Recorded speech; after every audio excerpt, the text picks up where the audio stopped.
மம்தா பானர்ஜிக்கு தொல்லை கொடுக்காத நாளே கிடையாது கேலண்டர்ல பாஜகவால். ஆளுநரை வச்சு தொல்லை கொடுக்கறது, எல்லா விதத்திலையும் அவங்களுக்கு தொல்லை கொடுக்கறது. ஆனா அதையெல்லாம் தாங்கிக்கிட்டு ஒரு எருமை பெண்மணி போல வந்துட்டு எல்லாத்தையும் செயல்பட்டு இருக்காங்க. ஒண்ணு வேண்டாம், இந்த என்போர்ஸ்மெண்ட் டைரக்டரேட் எப்படிப்பட்ட நடவடிக்கை எடுத்தாங்க அரவிந்த் கெஜ்ரிவாலுக்கு எதிராக? ஏதாவது கண்டுபிடிச்சாங்களா? ஆனா அவர் 6 மாசத்துக்கு கிட்டத்தட்ட சிறையில வச்சாங்க. ஆனா எதையும் கண்டுபிடிக்க முடியல. அவர் வீடை ரைடு பண்ணாங்க. வெறும் ஒரு 70,000 பணம் கிடைச்சது. கடைசியில் அதையும் திருப்பி கொடுத்துட்டு வந்துட்டாங்க அவங்க மனைவி கிட்ட. அப்புறம் என்ன பண்ணாங்க, சிபிஐ கொண்டாந்துட்டு லஞ்ச ஊழல் வழக்கு அப்படின்னு சொல்லிட்டு அப்படி அதை மாத்தினாங்க கேஸ். அதுக்கப்புறம் அது விசாரிக்கப்படவே இல்லை. டெல்லியினுடைய துணை முதல்வராக இருந்த மணிஷ் சிசோதியாவை பல ஆண்டுகள் உள்ள வச்சாங்க. என்ன கண்டுபிடிச்சாங்க?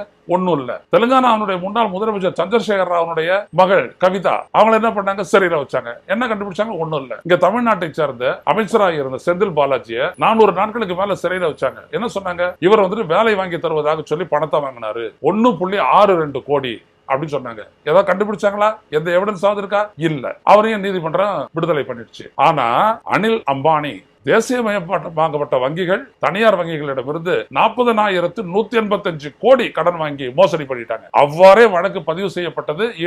இடி பதிவு செஞ்சிருக்கு. ஆனால் அவர் கைது செய்யப்படவில்லை. எவ்வளவு சொத்து நீங்க அட்டாச் பண்ணிருக்கீங்க? 9,000 கோடி. எவ்வளவு வந்துட்டு ஊழல் மோசடி பண்ணாருன்னு நீங்க இதே இடி சொல்லுது? 40,000 கோடி. ஆனா கைது பண்ணல. ஏன்? வேண்டப்பட்டவர். அவ்வளவுதான். குற்றம் செய்திருப்பது நிதர்சனமாக தெரிந்த ஆதாரங்கள் இருந்தும் கூட அவர் கைது செய்யப்படவில்லை. எந்த ஆதாரங்களும் இல்லை. இவர்கள் எல்லாம் கைது செய்யப்பட்டார்கள். இதே மாதிரி தான் இடியை வச்சுக்கிட்டு இப்ப அடுத்த கட்டமா பயன்படுத்துறாங்க. தேர்தலுக்கான கருவியாகவும் அதை பயன்படுத்துறாங்க. மம்தா பானர்ஜி வந்துட்டு நேரடியா தலையிட்டு அதை உடைச்சிருக்கிறாங்க. இதுதான் ரொம்ப முக்கியம்.